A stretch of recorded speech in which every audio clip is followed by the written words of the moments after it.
Salut, moi c'est Steph. Et toi ?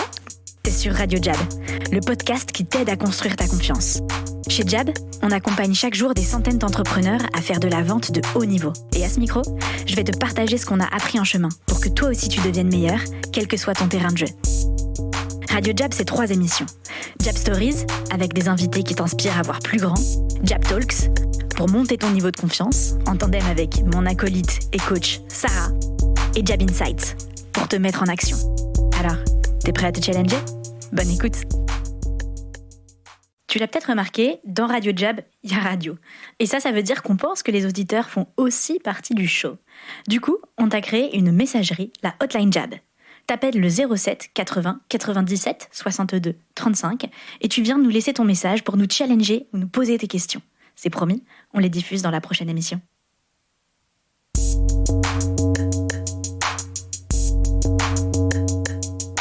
Dans cet épisode des Déclics, je vous présente Nancy, la cofondatrice de Studio Twins et la vraie propriétaire des locaux Jab. Je vous dis ça parce que Nancy est là le matin à 8h et qu'elle claque la porte le soir à pas d'heure. Bref, c'est une histoire de montée en confiance, faite de plein de micro-déclics, de façon de penser différemment dans un secteur bien loin du monde des startups, celui de la santé.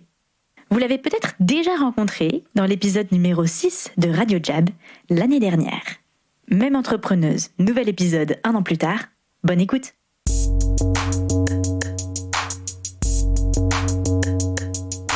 Mesdames, bonjour. Bonjour Steph. Ça va les filles ? Ouais, nickel. Bon, déjà, je voudrais dire, je crois que c'est le premier Radio Jab de cette série Déclics où nous avons 3 ladies autour de la table. Wouh. J'avais envie de le dire. Donc bien sûr, toujours Sarah. Ça va ? Ouais, ça va très bien. Et nous avons Nancy du coup, Nancy de Studio Twins que nous accueillons au micro. Ça va Nancy ? Je vais pas dire enchantée du coup, mais j'essaye de trouver... Tu l'as déjà entendu sur ce micro, Nancy. J'essaie de trouver une formule, je suis très contente d'être à nouveau avec vous. Trop bien. Oui, Nancy, on t'a déjà entendu. Pour tout te dire, je crois que t'es mon premier Radio Jab que j'ai publié avec une invitée. Et t'étais avec ta sœur Louane. C'est un des premiers Radio Jab que tu peux trouver, cher auditeur, auditrice, si tu nous écoutes.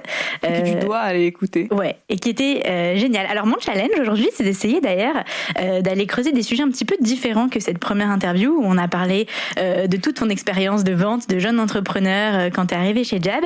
Et là, on est avec ta coach Sarah.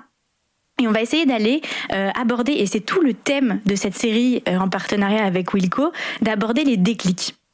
Donc, qu'est-ce que c'est un déclic ? Moi, j'aime bien dire que c'est ces moments de bascule, en fait, dans ton parcours, quand tu entreprends, ou soit sur le moment, soit d'ailleurs a posteriori, tu te rends compte que quelque chose a changé. Ça t'a accéléré parce que ça t'a fait prendre une décision, t'as eu une révélation, voilà, il y a quelque chose dans ton parcours qui a changé ta trajectoire. Donc c'est ce qu'on va essayer d'aller regarder un petit peu aujourd'hui, en conversation avec du coup Sarah qui te coach depuis quoi ? 2 ans maintenant ? Presque. En octobre, oui, ça fera 2. Moi, ce que j'aimerais bien que vous me racontiez et qui m'intrigue, c'est votre premier coaching. Je pense qu'en fait, le premier coaching, c'était finalement la fois où on s'est rencontrés. Parce que le fait de se rencontrer, c'est déjà comme un coaching. Même avant que ça commence officiellement, en fait, se rencontrer, c'est déjà... Parce qu'on a déjà trouvé des problèmes, on était déjà en train de réfléchir à comment est-ce qu'on pouvait travailler ensemble pour trouver comment les résoudre dans l'approche, la façon de faire commerciale, la méthode. Donc finalement, j'en suis ressortie un petit peu comme si c'était un coaching, ce premier rendez-vous. Ça s'est passé comment ? Comment il est arrivé ce premier rendez-vous ? Il y avait déjà eu une session avec Wilco, en fait. Peut-être que je redis en 2 mots comment du coup je vous ai connus. Du coup, on était chez Wilco Santé depuis plusieurs mois, je sais plus exactement. Et puis souvent il y a des formations et donc on a dit là il y a la formation commerciale et du coup je me suis dit oui forcément c'est hyper intéressant. On a quelques clients mais bon voilà il y a du boulot. Et donc du coup j'y suis allée super enthousiaste et c'est là qu'il y avait un atelier en plénière en fait avec Arthur et je pense que c'est là qu'il y a déjà eu un premier déclic et après il y a eu le rendez-vous avec Sarah. Et alors Sarah, raconte le premier rendez-vous.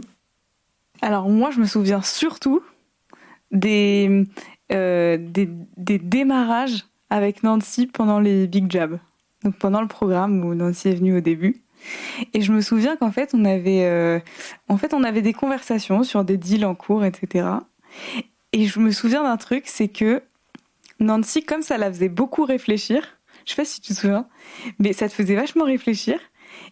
Et en fait, ça te prenait plusieurs secondes, peut-être même plusieurs dizaines de secondes parfois pour me répondre. Oui, désolée. Je sais que c'est très gênant pour les gens, mais je réfléchis toujours avant de répondre, donc du coup, ça mouline. Au début, c'est très, très bizarre parce que tu te dis, putain, merde, j'ai dû dire une connerie. Et en fait, un des trucs géniaux, c'est que j'ai aussi beaucoup progressé avec Nancy en même temps. Bah oui, parce que au début, tu te dis, mince, j'ai dit une connerie. Après, tu te dis, mais non, mais j'ai pas dit une connerie, je juste laisse la réfléchir. Et après, tu passes dans la phase plus où tu te dis, ok, comment j'arrive à accélérer ce temps de réponse pour l'aider à se débloquer? Parce qu'en fait, parfois aussi, le fait de réfléchir, c'est ça qui te bloque. Oui. C'est que tu tournes le sujet dans ta tête. Oui. Et une des premières victoires, moi, dont je me souviens, et un des déclics pour le coup que moi j'ai eu, c'est des moments de conversation de plus en plus fluides avec Nancy. Oui, c'est vrai. En fait, moi, c'est malaisant pour moi parce qu'en fait, on me pose une question, mais comme la question, elle te challenge et du coup, c'est dur, c'est pas des c'est dur. Et il faut que en plus, le rôle du coach, c'est pas de te donner les réponses, c'est que tu les trouves. Donc, et en plus, il faut les trouver vite, quoi. Donc, allez. C'est ça le dilemme, c'est que tu dis putain, je vais te donner la réponse, Et là, t'es là, je suis coach, ta gueule. En plus, moi, je sais qu'elle va me donner la réponse et qu'elle l'a, mais je suis bien consciente du jeu, tu vois. Il faut que tu la trouves par toi-même. Mais du coup, tu moulines et tu veux pas répondre des conneries et donc du coup, ça te fait réfléchir à des rendez-vous que t'as eu et tout et voilà. Et c'est vrai que... Et je me souviens de l'espèce de truc où je dis, vas-y, dis ce qui te passe par la tête. Dis ce qui arrive, on s'en fiche, c'est pas... C'est intéressant parce que souvent, on a tous une tendance à avoir peur du silence et peur du vide. Et donc naturellement, les gens, ils ont plutôt tendance à faire l'inverse que toi, ce que tu fais dans le site. Ils sont genre, ils meublent, ils disent tout ce qui leur passe par la tête, mais voilà, sans forcément vraiment répondre. Et toi, t'as fait le chemin inverse. Je voulais savoir si aujourd'hui, c'est quelque chose que tu gardes, parce qu'en fait, c'est une force de savoir garder le silence pour des bonnes raisons. Donc c'est quelque chose que tu gardes. Pour des bonnes raisons. Non, mais tu vois, parce que tu prends le temps de réfléchir, parce qu'on sait aujourd'hui que le silence, ça fait partie d'une bonne conversation, qu'il faut savoir le gérer et tout. Donc, est-ce que tu as appris à bien à te dire que c'est une force et pas forcément un truc où tu te sens un peu awkward? Oui. En fait, j'ai remarqué, grâce à votre test, que je n'ai pas beaucoup besoin d'approbation. Et donc, du coup, mettre les gens mal à l'aise, je m'en fiche un peu. Enfin, dans certaines circonstances. Donc, si m'ont dit un truc et que j'ai besoin de plusieurs secondes pour réfléchir à ce qu'ils m'ont dit et rebondir sur la bonne chose, ou reprendre mes notes pour pas oublier un point important que je voulais aborder avec eux, bah, je le fais. J'essaye pas juste de meubler la conversation en sautant de truc en truc, parce qu'il faut être fluide. Et du coup, on oublie, par exemple, ça m'est arrivé ce matin, là, sur une négociation pour un hôpital important pour nous, parce que ce serait le premier hôpital en Belgique. Et bref, donc du coup, il y a tout un tas de rendez-vous avec les différents décisionnaires. Et c'est vrai que j'arrive avec tous les points que je voulais aborder, que l'autre décisionnaire a déjà listé. Et donc, c'est important pour moi d'aborder tout. Et plutôt que des fois de me laisser guider dans le flot de ce que la personne voulait dire, c'est bien. Mais il y a un certain nombre de choses qu'il faut pas oublier d'aborder comme enjeu. Et donc, du coup, ça m'est égal de faire un peu un blanc et ça montre que tu sais ce que tu fais. Et c'est drôle parce que quand j'ai un blanc comme ça, je sais que les gens sont mal à l'aise et donc du coup ils feuillettent des pages, ils reposent des questions un peu inutiles. Mais en fait, moi je sais où je suis dans le fil de ma conversation. C'est intéressant, ça, j'aimerais bien qu'on fasse pause là-dessus, parce que peut-être que pour les gens qui nous écoupent, c'est pas des notions évidentes. C'est des détails, mais ça compte. Non, mais ce truc de besoin d'approbation, t'as dit, voilà, on fait passer souvent, nous, un test pour assesser les différentes qualités du vendeur, etc. Je voulais qu'on revienne un peu dessus, Sarah, pour que t'expliques les compétences et revenir sur ce truc du besoin d'approbation, parce que je pense que c'est crucial en vente et souvent un peu survolé. Donc, c'est une bonne opportunité d'en discuter un peu. Alors, dans le test, il y a 21 compétences clés. On va pas citer les 21, mais il y a 3 grandes catégories. Il y a une catégorie mindset, c'est-à-dire comment tu penses, tes croyances, comment tu te comportes, tes désirs, etc. Il y a une partie compétences, c'est-à-dire est-ce que tu sais closer, est-ce que tu as un process de vente, ça c'est en général le truc le plus simple à bouger. Et ensuite il y a une partie ADN, ça c'est le plus dur à bouger, c'est est-ce que tu as un fort besoin d'approbation, est-ce que tu as besoin de te faire apprécier plutôt que respecter dans les situations où tu n'as pas le choix, parce qu'en général on veut les deux mais parfois on n'a pas le choix. Quel est un peu ton mode d'achat, c'est-à-dire tes comportements d'achat, comment t'achètes, ça reflète pas mal en général comment tu vends aussi, comment tu gères tes émotions, comment tu gères le rejet, tout ça, c'est ce qu'on appelle l'ADN de vente. Et en fait, c'est assez dur à bouger, ça se bouge, mais quand même, quand tu as une bonne ADN de vente, en général, tu es assez bien parti, quoi. Et c'est rare d'avoir des gens qui ont un besoin d'approbation faible.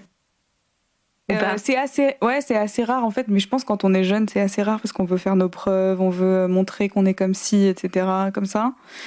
Et donc, il y a peu de gens qui ont un faible besoin d'approbation, et on travaille là-dessus. Tout le monde travaille là-dessus, même moi je travaille là-dessus, tout le monde.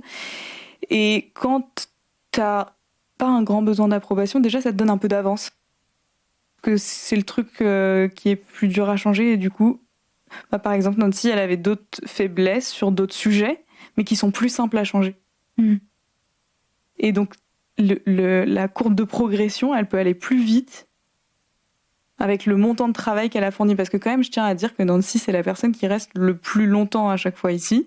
Et qui arrive le plus tôt le matin. Le plus tôt, qui part la dernière, qui fait ses trucs, qui est venue prendre des conversations autant qu'il fallait. Et c'est trop bien parce qu'en fait, quand on a quelqu'un d'engagé en face, on a envie d'être engagé.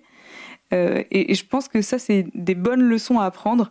C'est que quand tu achètes un truc, ou quand tu t'engages dans l'entrepreneuriat en général, plus tu es engagé, plus les gens ils vont avoir de l'adhésion avec toi, plus tu peux être sûr, entre guillemets, que ça va marcher. Tu peux jamais être vraiment sûr, mais tu augmentes tes chances en fait de pas te planter quand tu es engagé.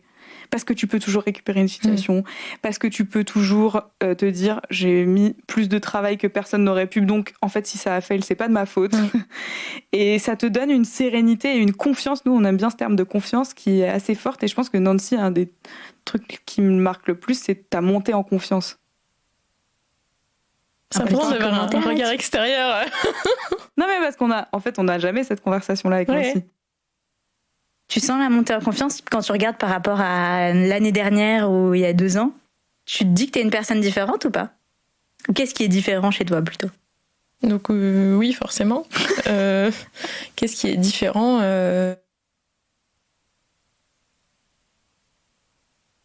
En fait, beaucoup de choses. Je pense l'engagement, la passion, y a des choses qui restent, mais en fait c'est travailler les autres choses autour qui fait que du coup ça porte ça. Je sais pas, peut-être. Y a tout ce qui est de la méthode, et puis en ce moment. Prendre moins au sérieux les trucs. Des fois, j'ai envie de dire un truc un peu cash à un prospect dans un rendez-vous et je lui dis direct, alors qu'avant, j'essayais d'enrober, d'être plus correcte. Des fois, je m'entends, je suis trop, hyper spontanée, tu vois. Et donc, il y a ça. On peut prendre aussi les faits, quoi. Tes chiffres, tes types de vente. Oui, oui. Du coup, maintenant, j'explore des nouveaux secteurs qui me font envie d'explorer. Donc, du coup, c'est bien de pouvoir aller chercher aussi des prospects juste en leur disant, en fait, j'ai regardé que vous faites ça et ça et ça. Ça a fait écho à ce qu'on a déjà fait un petit peu différemment. On n'est pas tout à fait dans votre secteur, mais je pense qu'il y a vraiment un intérêt à ce qu'on fasse quelque chose ensemble. Il faut qu'on se rencontre. Mais d'aller chercher, du coup, de tenter d'aller chercher des secteurs dans lesquels on n'est pas. Et puis, oui, si on parle en termes de vente, plus sur avoir plus d'aplomb, avoir plus de confiance, c'est aussi directement se faire confiance sur le fait qu'on peut faire un projet plus gros dès le démarrage, qu'il n'y a pas besoin de faire toujours plus petit. C'était une croyance que tu avais avant? De ne pas pouvoir faire plus gros parce qu'on est petit ou... Oui, tu te sens pas de dire je vais former 4 équipes d'un coup et je vais mettre 4 équipements dans 2 services d'un coup, ça c'est juste le démarrage. Alors qu'avant, c'était un équipement, une formation. Ça va avec... En fait, ta confiance, tes clients, du coup, ça fait grandir ta confiance. C'est comme un cercle vertueux. Et donc, du coup, directement, quand tu arrives, tu peux plus aider les gens. Et du coup, le projet, il est plus conséquent. Ils ont plus d'impact. Par exemple, avant, les gens, ils prenaient toujours... nous, on a du matériel de soins. Donc, ils prenaient toujours un kit. Maintenant, je leur dis, honnêtement, c'est 2 minimum, sinon on ne pourra pas travailler. Je vous le dis. Puis, vu que ce que vous investissez sur la formation, ça sert à quoi qu'il y ait un matériel? Ils ne pourront pas travailler. C'est 2 minimum, Et je leur dis comme ça, je leur dis franchement, j'ai le recul. Les gens, ils peuvent pas bosser. Donc en fait, vous avez investi dans une formation, mais ils ont pas assez de matériel pour travailler avec. Donc confiance, quoi. Ouais, mais je leur dis un peu comme ça parce que je l'ai vécu, en fait. Donc, à un moment, tu mets plus de filtre, des fois, aussi. Ouais, t'as construit une expertise et ensuite t'as la confiance pour aller la porter, quoi. Oui, c'est ça. Et t'as à la fois le nombre de clients que t'as accompagnés qui te donnent l'expertise de faire comme ça, et t'as aussi le nombre de rendez-vous que t'as fait et où tu t'es dit ça va peut-être marcher comme ça en lui proposant ce qu'il veut, et en fait vaut mieux lui proposer un truc que tu penses qui est bien et que c'est comme ça qu'il va réussir, quoi. Oui, je le dis honnêtement. Je lui dis, moi, ce que je vous conseille, le mieux sur lequel on peut partir, c'est ça, il va se passer ça et on fait ça. Ça, c'est vraiment l'idéal pour avoir l'impact sur tant de patients. Bon, là, on parle de centres médicaux. Maintenant, vous pouvez faire moins. Moi, ça m'est égal. Je leur dis honnêtement, je peux vous faire un devis pour le petit truc. Mais sachez-le, vous aurez un impact qui est réduit. Voilà. C'est ça que nous, on appelle vente consultative, quoi. Vente comme un consultant, comme un expert. J'ai une question pour Nancy. Est-ce que tu aimes la vente ? Est-ce que tu dirais que tu aimes vendre ? Maintenant, oui. Raconte. C'était quand justement le Maintenant déclic ? que j'ai fait x10 sur mon chiffre d'affaires de départ, oui. Oui, parce que ça, c'est intéressant de dire maintenant oui. Quand est-ce que ça a changé ? Et pourquoi ça a changé ? Quand t'es passé du non au oui.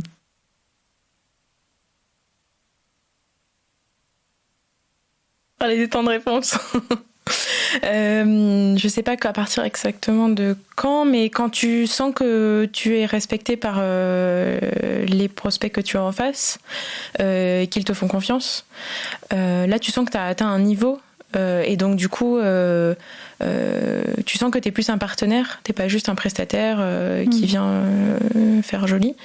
Là je pense que ça, enfin moi c'est une posture que j'aime avoir, j'ai vraiment envie d'aider les gens, et donc quand tu sens que tu as ce rôle là pour eux, c'est beaucoup plus agréable et t'es pas juste un gars avec une mallette qui vient vendre des produits, quoi. Et donc du coup c'est beaucoup plus agréable, et donc je pense que ça fait aimer ce que tu fais plus. Mais les retours des clients, je pense que c'est super important pour faire grandir ça. Et du coup, faire aimer ce que tu fais, parce que ça a été utile, ça s'est pas arrêté juste à la vente, mais ils ont profité de ce que tu leur as amené, ça leur en a retiré des bénéfices. Donc, du coup, tu dis, moi, je suis vraiment utile en tant que vendeur. Et puis, en termes de chiffres aussi, oui. Il y a eu, après les premiers 100 000 euros, après les premiers 200 000 euros, maintenant après les premiers 300 000 euros, il y a les... Non, mais on peut faire des rappels quand même. Rappel historique. En fait, Nancy, elle a toujours ce truc de pas se rappeler de ce qui s'est passé avant et de toujours être très exigeante sur ce qui se passe maintenant.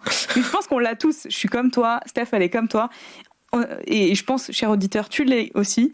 On oublie le parcours, quoi. On oublie où on était, tout le chemin qu'on a parcouru et combien on a galéré pour en arriver là, dans cette sécurité-là. Franchement, Nancy, s'il y a 1 an et demi, je t'avais dit, tu garantiras ce montant de chiffre d'affaires par mois sans faire trop d'efforts, tu m'aurais jamais cru, en fait.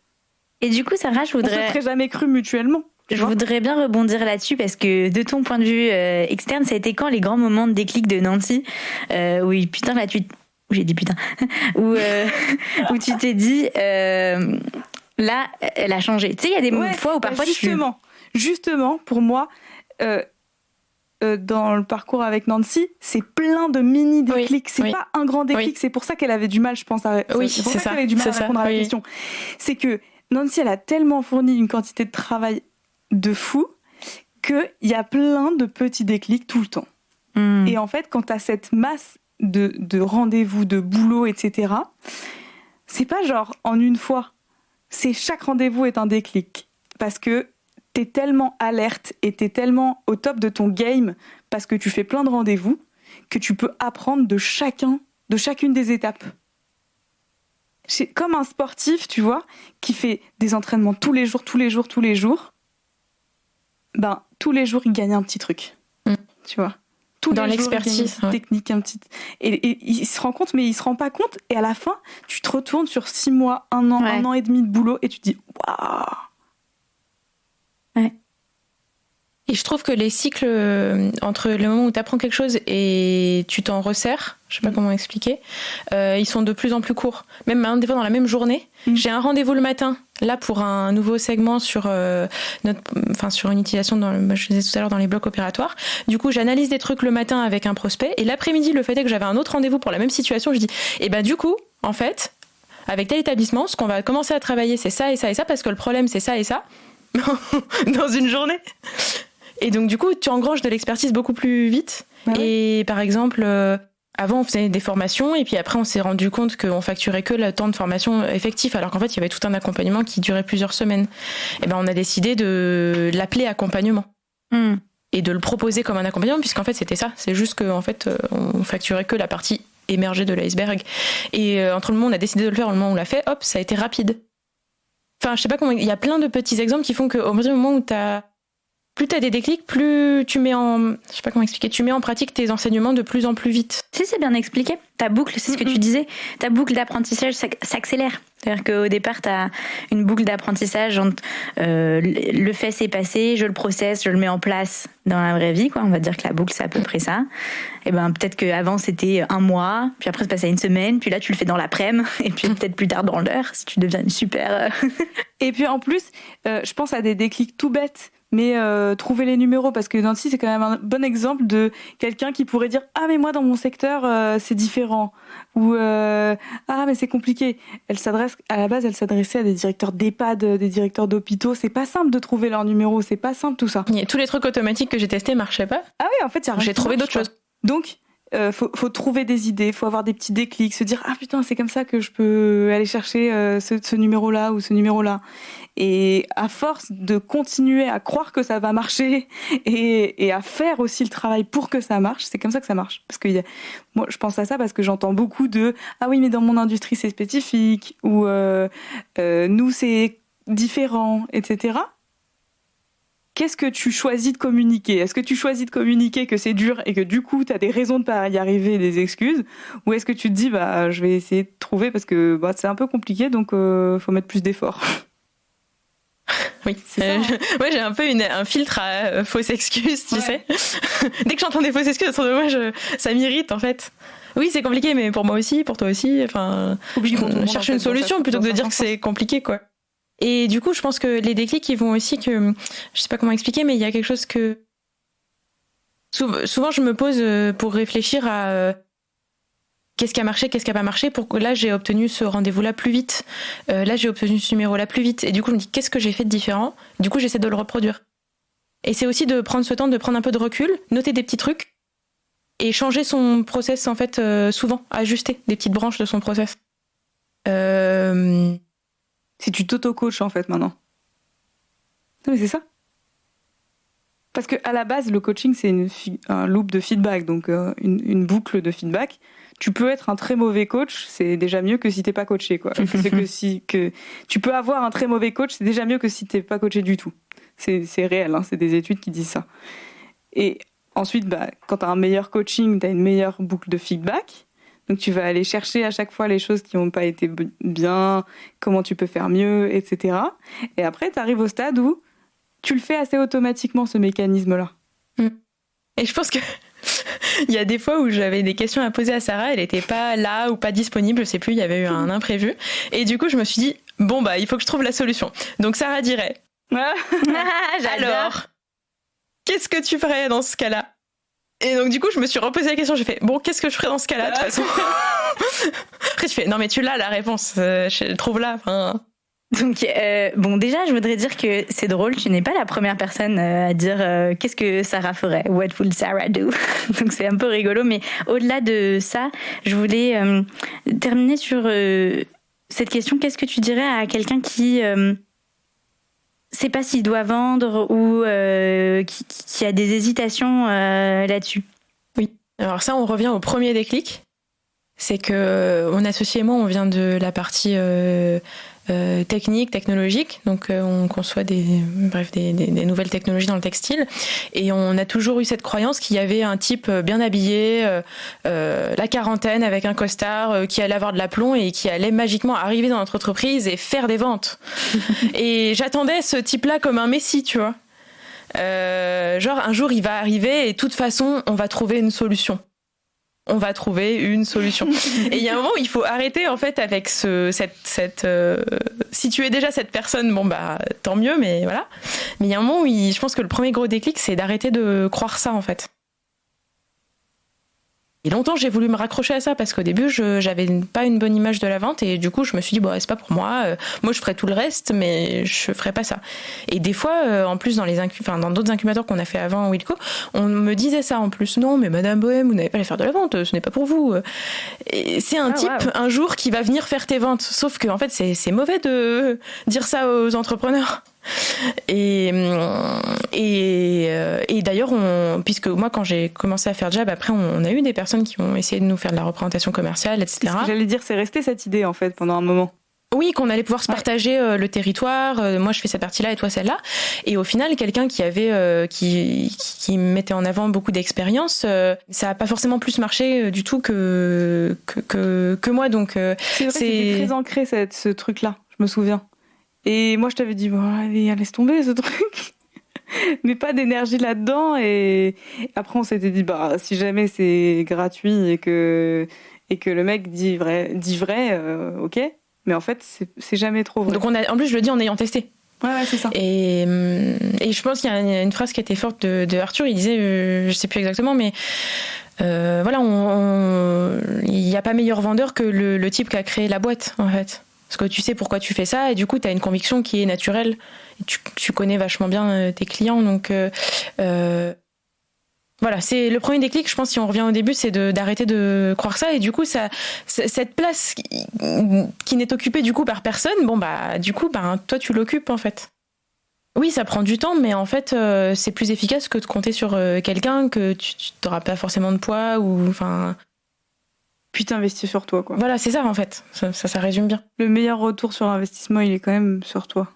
Ou sur tes équipes quand t'es sur deux, etc. Mais il y a plein d'autres choses qu'on peut déléguer, mais ça. Merci. C'est quand même le cœur. T'as dit quoi? C'est quand même le cœur. Et ça vient du cœur. Allez, merci Lévi. Et donc, je regarde. Donc, ce qui est intéressant dans ce que tu dis, c'est que, et on l'a vu d'ailleurs dans d'autres épisodes, au début, c'est crucial que le fondateur vende. Et puis après, quand ton chiffre d'affaires grandit, ton marché grandit, tu recrutes, tu cherches à t'agrandir. Donc, en es-tu là, Nancy? Oui. Oui, on recrute justement dans les ventes, ce qu'il faut faire grandir l'équipe et il y a plein de beaux secteurs que j'ai ouverts et qui maintenant il faut aller continuer d'explorer ou en ouvrir des nouveaux.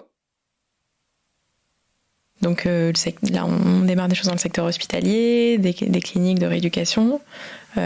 Sujet passionnant pour moi, les hôpitaux psychiatriques. On travaille aussi dans l'aide sociale. Je donne 2-3, s'il y a des gens qui nous écoutent, 2-3 secteurs. L'aide sociale aussi, les aides d'urgence. Donc il n'y a pas que les personnes âgées, le handicap, c'est déjà énorme, c'est très intéressant. Et il y a aussi tous ces autres secteurs-là. Là, on a des premières crèches. Voilà, plein d'autres choses qu'il faut aller creuser. Donc oui, on recrute. Comment elle se reconnaît, la personne qui nous écoute? Comment elle se dit « Yes, c'est moi »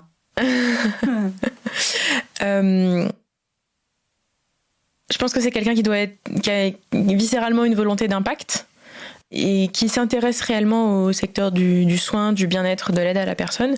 Idéalement, quelqu'un qui y aurait travaillé parce qu'on parle mieux de ce qu'on connaît. C'est beaucoup plus simple. Nous, de toute façon, peut-être la différence, ou je sais pas, mais en tout cas, on tient vraiment à former la personne, autant dans le secteur, donc la partie du soin, passer du temps avec nos formateurs, passer du temps maintenant que c'est possible à nouveau dans les établissements de soins pour aller observer, etc. Et surtout, on lui fait bénéficier de cette forme, de l'accompagnement à Jab, quoi. Parce qu'en fait, on veut qu'il y ait le meilleur état d'esprit et les meilleures, on va dire, méthodes. Et en fait, ce qui est fort, si tu nous écoutes et que tu as envie de rejoindre Nancy, c'est qu'elle a quand même fait le travail à la base. Ouais. Et ça, c'est pas tout le monde, en fait. Elle a fait le travail à la base, elle a eu des moments difficiles, elle a eu des moments moins difficiles et plus...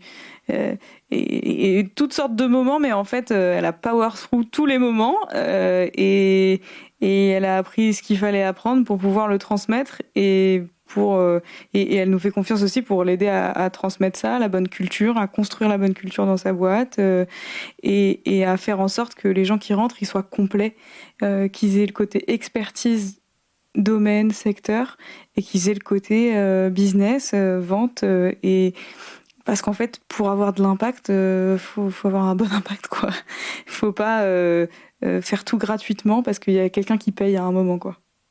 Donc c'est important, je pense, quand on crée des business sociaux comme ça et dans ces secteurs-là, d'avoir un impact qui est cohérent avec le monde dans lequel on vit, qui est un monde économique, et donc de pouvoir créer de la valeur et donc facturer les choses qu'on fait à leur juste valeur pour pouvoir en faire des mieux et des plus.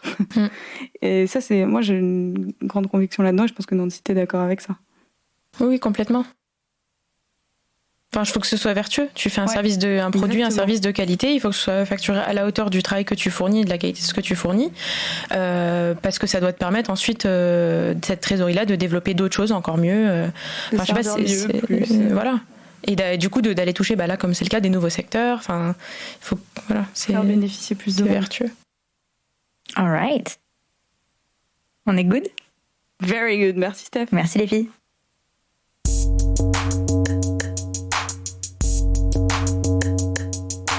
Deuxième partie de cet épisode Radio Jab, Wilco sur les déclics. Et à la place de Sarah, j'accueille maintenant Benjamin. Hello, bonjour à tous. Ça va? Ça va et toi? Ouais, alors Benjamin, raconte-nous un peu qui tu es et qu'est-ce que tu fais chez Wilco. Alors, je suis Benjamin Camoun, je suis programme manager de la verticale santé. C'est comme ça que j'ai rencontré Nancy Louane de Studio Twins, puisque c'est un des projets qu'on a accueilli. Un projet Silver Eco, sachant que dans santé, on accueille des projets Silver Eco, e-santé, medtech et biotech. Alright. Quand tu dis que tu es programme manager, ça veut dire quoi par rapport aux startups? Comment? C'est le trouble fait des boards quand on essaye d'être sérieux. Ah, je vois que ça tire. Une petite intervention de Nancy. Qui était restée très silencieuse jusqu'à là. Je comptais faire les 3 minutes d'intro un peu sérieux et ensuite commencer les hostilités. Mais non, en 2 mots, programme manager, l'idée c'est par rapport à Nancy, donc par exemple au projet comme Studio Twins, l'idée c'est de les accueillir et de les challenger, principalement sur 4 grands aspects. Le financement, le business développement, la structuration RH et la médiatisation. D'ailleurs, on peut avoir aussi d'autres sujets, et Studio Twins est un très bon exemple, notamment sur l'industrialisation, d'autres sujets comme le réglementaire, le clinique en santé, puisqu'il va y avoir évidemment un fort rationnel médical, notamment sur les clients prospects de Studio Twins, avec toujours la volonté d'avoir un bénéfice clinique, un bénéfice pour les patients, pour améliorer leurs conditions de vie, quels qu'ils soient d'ailleurs. Alright, je me retourne vers Nancy. Rebonjour. Rebonjour. Toujours dans ta chaise, c'est plutôt bon signe, tu es toujours là. Dans cette partie de l'épisode, on va s'intéresser un petit peu plus à ton parcours d'entrepreneuse générale, et puis ta rencontre avec Wilco et qu'est-ce que ça a changé en fait dans le parcours de Studio Twins. Donc c'est plus ça qu'on va aller regarder. Et la première question du coup que je voulais te poser, c'est qu'est-ce qui t'a donné envie d'entreprendre? On s'est fait la réflexion avec Louane, c'est que entreprendre, c'est comment on dit, c'est pas une cause, c'est une conséquence. Conséquence de? Conséquence, donc Louane, mon associé sœur jumelle, Studio Twins, nous on bosse ensemble sur des projets depuis qu'on est ado. On avait déjà des commandes bien avant notre entreprise, sur du textile connecté, on bricolait des choses, de fil en aiguille on a eu de plus en plus de commandes, de projets, et puis on a eu chacune notre projet de diplôme qu'on a eu envie de porter en projet d'entreprise, et donc chacune on avançait en s'entraidant sur ces 2 produits-là. Et puis c'était sur 2 secteurs différents, l'un la décoration de luxe, le haut de gamme, l'hôtellerie, et l'autre sur la santé. Toujours des matériaux innovants. 2 applications très différentes, c'est très difficile d'ouvrir une entreprise avec 2 marchés si différents. Donc on a fait le choix d'en mettre un en pause pour développer celui dans la santé. Voilà, on a accéléré un peu le parcours, mais on a toujours eu un fort esprit d'indépendance et de créativité. On a la chance avec nos formations de savoir mettre au point les choses, les fabriquer concrètement. Plus cet esprit d'indépendance, plus le fait qu'on se retrouvait pas dans les jobs qu'on avait, moi dans le conseil, dans l'innovation pour les grands groupes, c'était intéressant, mais je me voyais pas continuer. Louane, elle travaillait dans la haute couture, la fashion week, etc., dans le luxe et tout, et je travaillais avec elle aussi. C'était pareil, très intéressant, enrichissant, mais ça correspondait pas à notre état d'esprit, à notre volonté d'indépendance, et finalement on se disait pourquoi on passe autant de temps pour les autres au lieu de le mettre pour nous. Et donc finalement, comme le produit qu'on développait sur la santé a commencé à intéresser des gens, on s'est dit ok, on le lance, on le développe et c'est vraiment ça qu'on veut faire. Donc c'est né plutôt de tout ça. Le fait d'entreprendre, c'est plutôt parce qu'il y avait un produit qui correspondait à des gens, il y avait une envie, ça répondait à des besoins. On s'est dit ce serait trop bête de le laisser comme ça. Il y a un impact à avoir. Et donc la conséquence pour avoir cet impact, c'est d'avoir un produit qui se vend, donc c'est d'avoir une entreprise, donc c'est d'avoir une production, et donc c'est comme ça qu'on a ouvert l'entreprise. Et on n'en a pas encore parlé, mais ça vaut peut-être le coup de s'arrêter une petite minute là-dessus. Quel est ce fameux produit que fait Studio Twins en fait ? Studio Twins, donc c'est un studio de création spécialisé dans les textiles connectés, donc l'intégration d'électronique dans les supports textiles souples. Il y a pas mal de domaines d'application, mais notre champ d'action aujourd'hui, c'est celui de la santé. Donc c'est avec le textile qui a les nouvelles propriétés chauffantes, musicales, massantes, de luminothérapie, on a des bénéfices et donc ça profite aux patients, un mieux-être. Voilà, ça c'est le pitch un peu très, très général. Et en 2 mots, du coup, MACE, c'est une méthode d'accompagnement des soignants pour apaiser plus facilement les personnes qui ont des troubles comportementaux. Donc l'anxiété, l'agitation, dans l'autisme, les maladies neurodégénératives. Il y a beaucoup de patients qui ont des crises d'anxiété et aujourd'hui, on n'a pas beaucoup de choses pour les apaiser. Si je résume, on a des médicaments qui marchent pas vraiment et quand on voit les effets secondaires, on veut surtout trouver autre chose et finalement dans le non médicamenteux, il n'y a pas énormément de choses qui fonctionnent extrêmement bien. Et donc du coup, on a cet outil d'enveloppement sensoriel, donc avec les propriétés dont je viens de parler, dans lequel on met le patient, donc c'est comme une couverture. J'ai des programmes de relaxation lumineux, sonores, massants.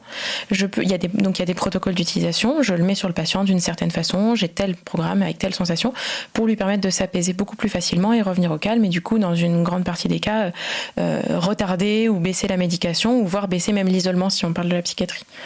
Et donc il y a cet outil et c'est la clé de voûte d'un accompagnement. Donc on forme les équipes soignantes, on les suit dans le temps, on a toute une méthode et on a des formateurs. Trop bien. Et du coup, on a donc compris ton produit, on a compris un peu d'où venait ton parcours, ta volonté d'entreprendre. Et maintenant, comment t'as croisé le chemin de Wilco ? Wilco communique plutôt pas mal, donc j'avais entendu parler de vous, je sais plus exactement à quelle date, mais j'étais allée à une première rencontre et je t'avoue qu'à l'époque vous aviez des punchlines quoi, genre si vous venez chez nous c'est le 1 million d'euros à 3 ans ou rien. Je me suis dit mais c'est quoi ces tarés, c'est qui ces gens là, ils me bousculent, tu vois, j'en étais pas encore là et on a fait d'autres incubateurs précédemment. Donc là, il faut savoir que Wilco, c'est plutôt un accélérateur. D'abord dans le textile, au Centre européen des textiles innovants, donc à côté de Lille, c'était hyper intéressant. Mais c'était une entrée produit, on va dire. Donc ça allait bien au début, c'était vers 2018.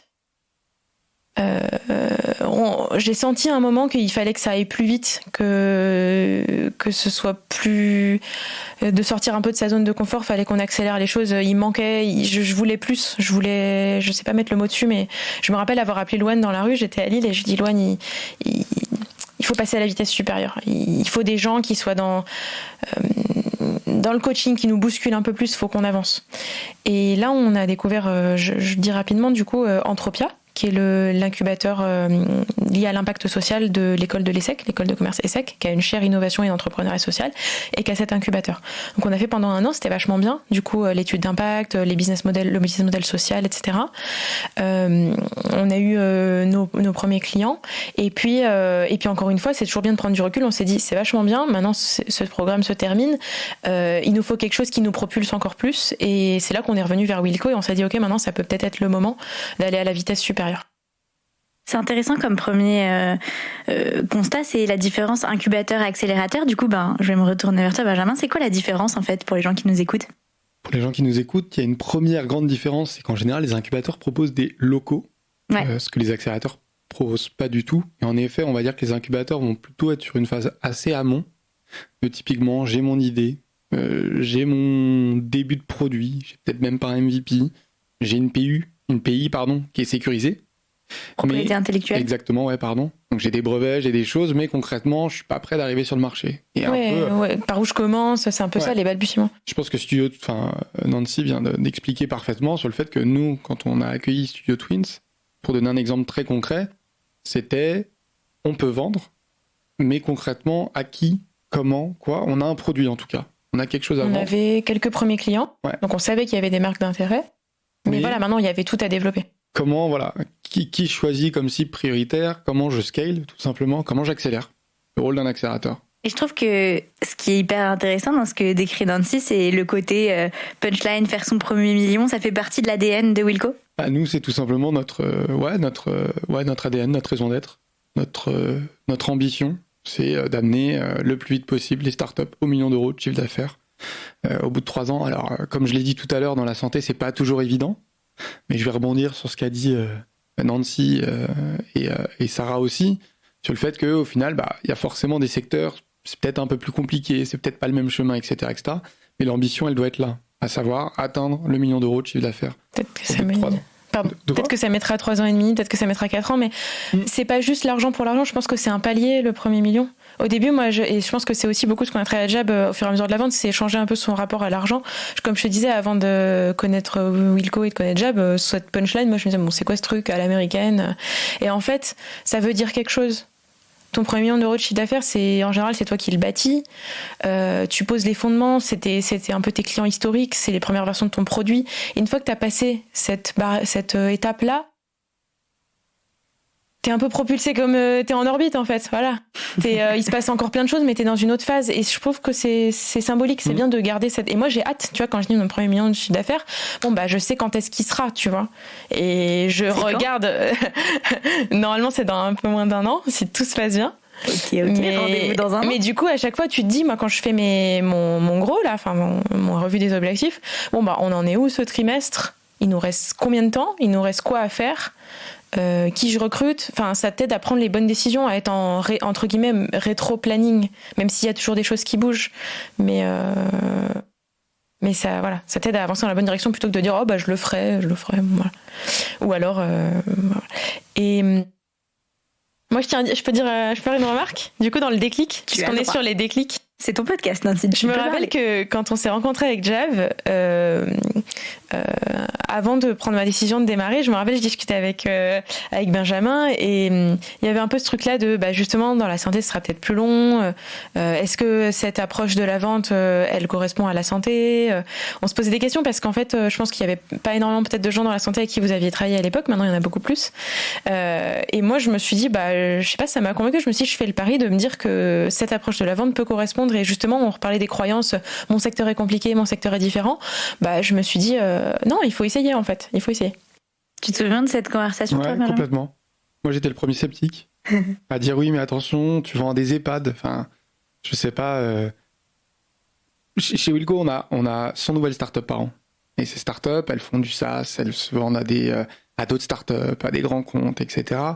Je pense que Nancy pourra en parler encore mieux que moi, même si moi j'ai une petite expérience dans mon parcours en EHPAD justement, mais elle pourra en parler mieux que moi sur le fait que les interlocuteurs étrices qu'elle a en face d'elle, entre guillemets, c'est pas des gens qui viennent de ce monde, c'est pas des gens, c'est tout de suite la santé, on apporte un gros rationnel de on parle même pas de ROI, on parle encore une fois de bénéfices cliniques, qu'est-ce que ça apporte à mes soignants. En EHPAD, donc dans la silver economy en plus, en EHPAD, c'est des choses où l'innovation, c'est compliqué à faire pénétrer. C'est des soignants, des professionnels qui sont usés, avec un travail qui est compliqué, avec des conditions qui sont là encore compliquées. Donc il y a vraiment un peu toute cette dimension de... moi j'étais le premier, je le dis, je le reconnais à ce micro, à être un peu sceptique en disant ouais mais attention, toi tu vends des EHPAD, attention, la santé, il faut arriver avec un bénéfice clinique, attention, etc. etc. Et là-dessus, je tire mon chapeau à Nancy et à Jab sur, concrètement, je le tente, c'est ce que Nancy avait dit. Alors après moi j'étais pas réticent, hein. Je dis écoute, oui ça se tente, mais au final je pense que puisqu'on est autour du déclic, moi j'ai vu aussi l'accompagnement de Jab qui est arrivé aussi à un stade où Studio Twins évoluait, où Nancy évoluait en tant que personne et en tant que CEO et Head of Sales de Studio Twins. Et tout à l'heure, ça faisait beaucoup l'écho de plusieurs déclics successifs qui s'imbriquent dans une progression globale. Mm-hmm. Et ça, il y a eu un vrai changement entre il y a 2 ans, maintenant un peu plus de 2 ans, les premières fois on se rencontre, et aujourd'hui. Le fait que, en face de moi, j'ai une Head of Sales confirmée, qui maîtrise son marché, qui maîtrise son produit, qui maîtrise ses interlocuteurs, qui maîtrise ses techniques de vente, toutes ces choses-là, quoi. C'est hyper intéressant ce que tu dis parce que toi, tu es dans une position justement un petit peu extérieure où parfois entre un coach et la personne que tu coaches, bien sûr, Sarah, qu'on a eu tout à l'heure au micro, elle voit les évolutions, mais toi, tu les as vues d'encore un autre angle. Donc, tu as un peu anticipé une de mes questions qui était est-ce que tu te souviens de la Nancy du début ou de Studio Twins du début et de la progression, le parcours, en fait, comment tu as vu ça se manifester dans vos boards, justement, dans les prises de décision? Je sais pas si on peut interrompre, mais en fait, j'avais une remarque à faire par rapport à ce que disait Benjamin avant ta question. Vas-y. Je pense que c'était important de se dire qu'il fallait avoir une vraie méthode en vente pour avancer, justement dans le secteur de la santé, parce que et c'est là où c'est bien, je pense, pour nous de pas être du corps médical, c'est que justement, toi, tu es du corps médical, enfin, tu as étudié dans le domaine médical, et du coup, on a forgé la pensée qu'il faut faire tout un tas d'études cliniques pendant des années avant de mettre en marché un produit. C'est valable pour beaucoup d'autres startups qui sont accompagnées chez Wilco sur des choses sur le génome, sur des trucs cardiaques, sur des trucs incroyables, mais pour un produit qui est relativement simple comme le nôtre, on a fait des études pilotes, on a fait plusieurs mois d'études, mais il n'y a pas besoin non plus de faire 2 ans de recherche en double aveugle avec des trucs et tout pour pouvoir le mettre en marché. Je veux dire, s'il y a des gens qui étaient prêts à l'acheter, en toute honnêteté, ils savent, ils voient le produit, ils voient qu'il y a peut-être pas le dispositif médical qui a posé dessus, etc. Mais si au niveau de la sécurité et des bénéfices que ça produit, ça leur suffit pour l'acheter, moi je me suis toujours dit, ok, mettons-le à disposition des patients. Au final, c'est ça qui compte. Ils sont en sécurité, on a respecté tout ce qu'on devait respecter. Maintenant, du coup, ça nous permet de commencer à vendre, d'avoir une trésorerie qui permet d'enrichir la qualité du produit, de mener des études, etc. Mais ça se fait en parallèle, c'est pas des silos. Et je pense que dans les startups de la santé, il y en a beaucoup et qui attendent très très très très longtemps avant de commercialiser. Et je pense qu'il y en a certaines qui, en ayant une méthode, parce qu'en fait elles n'ont pas de méthode, elles viennent du secteur de la santé, donc c'est normal de pas avoir de méthode en vente. Du coup, je pense peut-être s'essoufflent ou en tout cas ont pas la croissance ou l'impact qu'elles pourraient avoir peut-être plus tôt. Et il y a ça. Et ce qui me paraissait aussi intéressant de dire, c'est que ici, on a une approche de vente qui est consultative, qui est réellement dans l'écoute, qui est pas VRP avec ses boîtes de pansements, etc. Et c'est difficile de parler d'argent dans la santé parce qu'il y a la vie des gens qui est en jeu. Mais du coup, en le faisant d'une manière intellectualisée, d'une manière consultative, d'une manière saine, en fait, c'est très allié. Enfin, je trouve que ça correspond très bien, en fait, à vouloir réellement aider les gens, être à l'écoute de leurs problématiques. Et du coup, enfin voilà, je pense que c'est une approche qui correspond justement très bien au milieu de la... Je pense entre autres, mais du coup très bien au milieu de la santé. Là où les professionnels de santé à qui je parle, dès que tu parles d'un euro, ils sursautent, tu sais, ils sont super mal à l'aise et moi ça me fait un peu rire parce qu'en fait l'argent c'est juste un moyen transactionnel de mettre à disposition une solution qui va les aider. Et eux ils voient que l'image très stéréotypée encore une fois du VRP qui a sa petite mallette et qui monte ses produits et vous en voulez pour combien. Et du coup moi je veux pas être ça en fait. Et du coup ça implique d'avoir une autre approche. C'est hyper intéressant si tu veux rebondir sur ce que dit Nancy, parce que toi, tu as tout un panel de startups dans la santé aussi. Alors, juste sur le dernier point, ce qui est intéressant, c'est qu'il y a en effet la dimension, dans la santé, il y a aussi beaucoup d'acteurs. C'est-à-dire qu'il va y avoir le patient sur la chaîne de valeur, il y a le patient à la toute fin. Après, il va y avoir des prescripteurs, il va y avoir des payeurs, il va y avoir vraiment une foule d'acteurs. Si on prend l'exemple de Maze en EHPAD, il va y avoir potentiellement un prescripteur qui peut être un cadre, un médecin, un kiné, une psychomote. Il va y avoir des gens qui vont utiliser le dispositif, donc des gens qui vont le faire utiliser, je pense à des soignants, quels qu'ils soient, des gens qui vont l'utiliser directement, donc les patients, il y a les aidants dans tout. In fine, les payeurs, c'est aucune des personnes qu'on vient de dire à l'instant, qu'on vient de citer. Sur la typologie de start-up, en effet, nous, on encourage fortement à aller confronter le plus vite à son marché, à ses interlocuteurs. Après, il y a quand même un micro bémol en effet, Maze n'a pas choisi ou n'a pas fait le chemin du réglementaire et de devenir dispositif médical. Et c'est en cours. Ce qui ouvre dans le futur à un remboursement par la sécurité sociale et ce qui ouvre dans le futur à pas mal d'autres choses. Mais en effet, quand c'est possible, nous, on le conseille de faire cette stratégie, un peu cette fusée à 2 étages comme Studio Twins, de se dire, on fait un premier dispositif qui n'est pas certifié DM et on va se confronter, etc.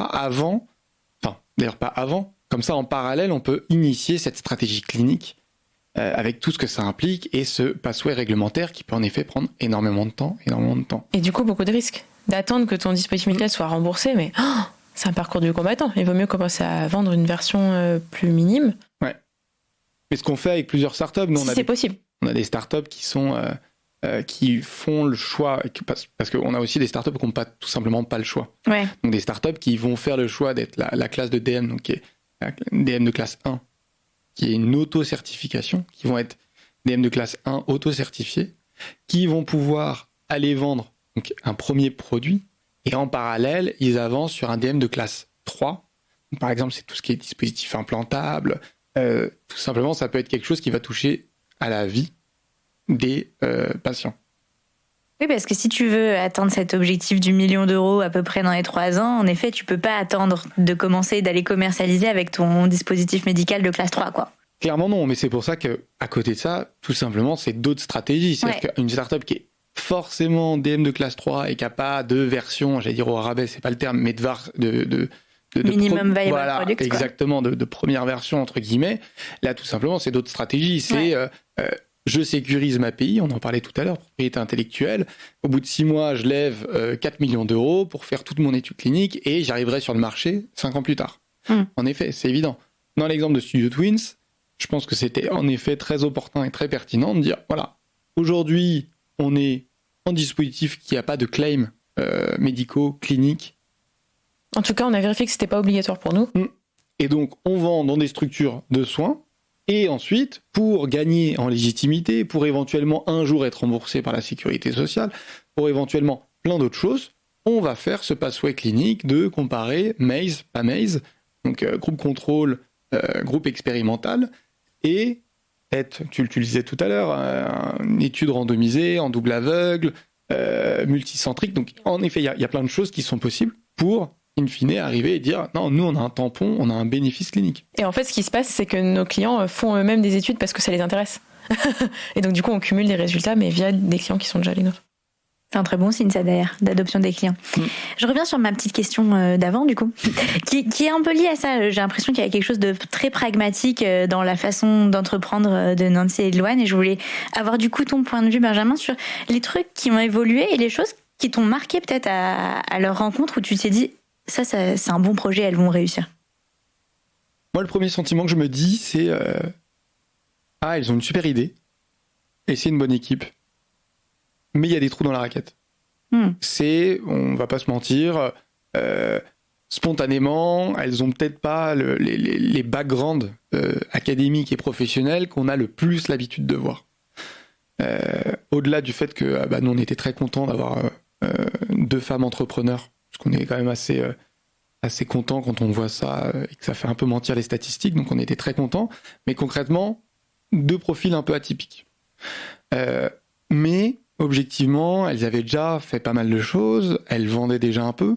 Donc on se dit, ah ouais, go, il faut les prendre. Elles ont d'ailleurs une super note au comité de sélection, et donc entre guillemets, on est content d'accueillir un projet comme ça. Mais en les accompagnant, on se rend compte que il y a 2-3 éléments où justement Wilco va pouvoir les aider, Wilco ou d'autres partenaires comme Jab. Et c'est vrai qu'ensuite sur la durée, on a vraiment senti une évolution. Je pense que Jab, ça a vraiment été sur le discours de vente, et je pense que là encore, Jab a fait du super bon travail, parce que typiquement moi c'était pas là-dessus que j'aurais pu les aider aussi bien que Jab. Et à côté de ça, il va y avoir aussi l'aspect finance, où je pense que Nancy a quand même sacrément level up entre guillemets, Louane aussi sur des aspects de communication, sur des aspects équipe. Moi je pense que quand la première fois que je vais pas du tout le dire péjorativement, la première fois que j'ai vu Studio Twins, c'était vraiment 2 sœurs, et là aujourd'hui quand je pense Studio Twins, je vois une entreprise, quoi. Une entreprise, il y a des employés, il y a des process, il y a du chiffre d'affaires. C'est-à-dire que la première fois que je les ai vus, c'était le chiffre d'affaires mensuel, il était, on va dire, symbolique. Et aujourd'hui, là, j'ai pas les derniers chiffres en tête, mais c'est plutôt sexy, quoi. Donc voilà, c'est un peu toutes ces dimensions de, il y a un vrai beau parcours, quoi. Et pour le coup, je pense que nous, quand on regarde un projet chez Wilco, on va regarder la proposition de valeur, le pain, etc. Et après, on n'est pas forcément tous d'accord, mais moi, je trouve que l'équipe, c'est super important. Et je pense que Nancy et Louane, elles avaient un super potentiel. Et je pense qu'elles ont carrément dépassé les attentes qu'on pouvait avoir en termes de progression. Et encore une fois, si on fait une photo de où on en est, je dis on, hein, de où Studio Twins est aujourd'hui, et qu'on compare avec il y a 2 ans, ouais, je pense qu'il y a un chemin qui est hallucinant. J'adore. J'aimerais juste rebondir avant d'oublier sur cette partie financement. Tu as mentionné un peu ça. Nancy, je crois que tu as des choses à dire, notamment ton rapport à la levée de fonds qui est peut-être un sujet d'actualité. Et comment tu vois la levée de fonds aujourd'hui quand tu es une entreprise, et particulièrement pour vous du coup? On n'a pas parlé du comité de financement, mais du coup, avec Wilco, en fonction de pas mal de critères, dont le potentiel, etc., il y a un prêt aussi qui est octroyé à l'arrivée à Wilco. Donc, je suis assez contente, du coup, quand on a réussi à convaincre le jury pour avoir le prêt maximal. Quand tu as un prêt de 120 000 € à taux zéro, tu es très content. Et ça nous a permis d'ailleurs de très très bien tenir l'année dernière où c'était pas évident. Qu'est-ce que je voulais dire ? Moi, j'ai un peu cette habitude, ou cette mauvaise habitude de pas courir après les financements, parce qu'en fait, je suis tellement focalisée sur les ventes que remplir un dossier, en fait, il faudrait que je fasse les deux. Mais remplir des dossiers, moi, je préfère parler à des gens et faire des ventes. Mais sauf qu'en fait, il faut les deux. Et du coup, on a beaucoup plus avancé sur la partie vente que sur la partie finance, mais bon, tout va bien. Et c'est vrai que maintenant qu'on a ce recul commercial, qu'on a ouvert des nouveaux segments, que le chiffre d'affaires mensuel augmente, qu'on a doublé notre panier moyen, qu'il y a plein de choses commercialement qui se sont solidifiées, c'est maintenant un sujet pour nous d'actualité de repartir là très prochainement dans une levée de fonds, justement pour soutenir notre croissance et permettre de développer des choses qu'on peut pas encore développer aujourd'hui. Notamment, là, j'ai pré-signé des clients sur une adaptation du produit au bloc opératoire. Bon, ben ça, en fait, il faut qu'on lève des fonds maintenant pour le faire, parce qu'il faut réadapter les normes du textile, etc. Il y a plein de trucs de sécurité. Et aussi en termes de production, là on a des volumes de production qui ont triplé depuis l'année dernière, et on sait tous que commander en plus grande quantité c'est améliorer sa marge. Lever des fonds, ça peut nous permettre de passer ce cap-là, et là de gagner des points de marge vraiment intéressants, sachant qu'on est sécurisé parce qu'on sait le nombre de précommandes et on sait maintenant le nombre de commandes qu'on a par mois. Donc en fait, si on lance X centaines de pièces, de toute façon on les lance quand tant est déjà vendu. C'est ça aussi qui est très bien d'avoir un recul commercial avant d'aller lever des fonds, c'est que tu sais exactement à quoi ça va te servir. Et donc là pour nous c'est financer la production et financer les nouveaux du recrutement pour aller plus vite dans le recrutement, on le disait tout à l'heure, et des nouveaux développements pour ces nouveaux marchés. Mais du coup tout ça se base sur un recul commercial en fait. Oui, je pense que c'est un très bon point de remettre un peu en contexte la levée de fonds qui vient un peu du coup dans la continuité de Wilco, parce qu'on se disait tout à l'heure, tu as eu cette partie test, ensuite incubateur, ensuite accélérateur, et puis pour accélérer encore plus sur ta courbe exponentielle, quoi, tu as cette levée de fonds, mais qui présuppose que tu as validé tout un tas de trucs et qu'il y a des indicateurs ouverts avant.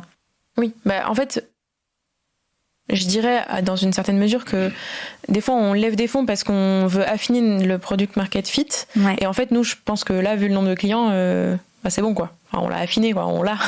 Maintenant c'est financer la croissance.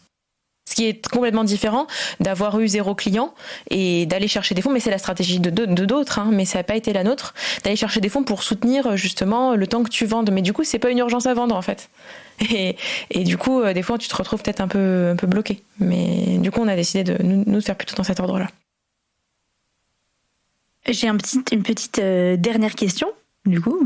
Petit mot de la fin pour vous deux. Ça serait de vous décrire chacun en un mot ou une phrase courte.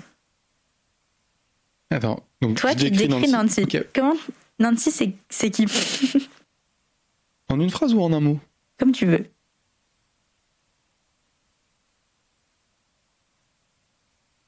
Persévérance.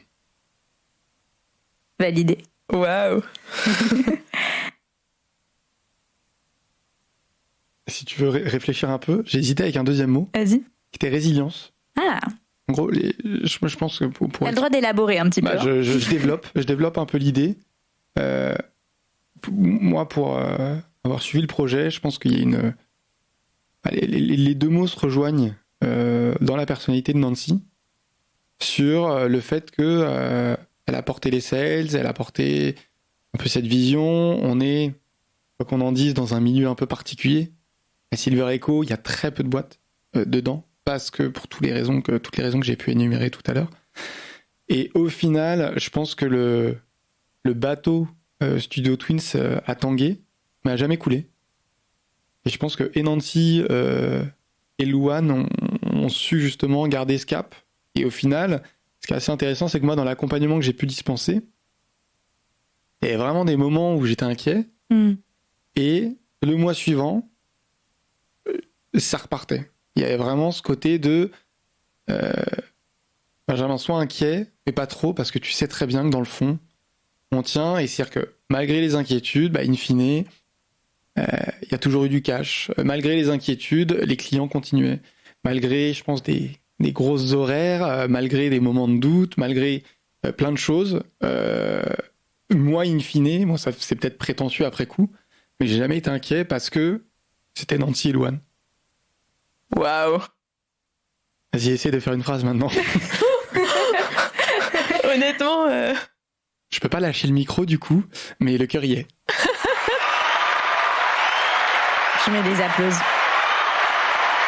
Tu disais que les micros sont des glaces, j'ai fait tomber ma glace par terre. Oui, il faut savoir que quand je briefe les gens pour venir enregistrer, je dis qu'on tient le micro un petit peu comme un cornet de glace. C'est pour ça que je dis ça.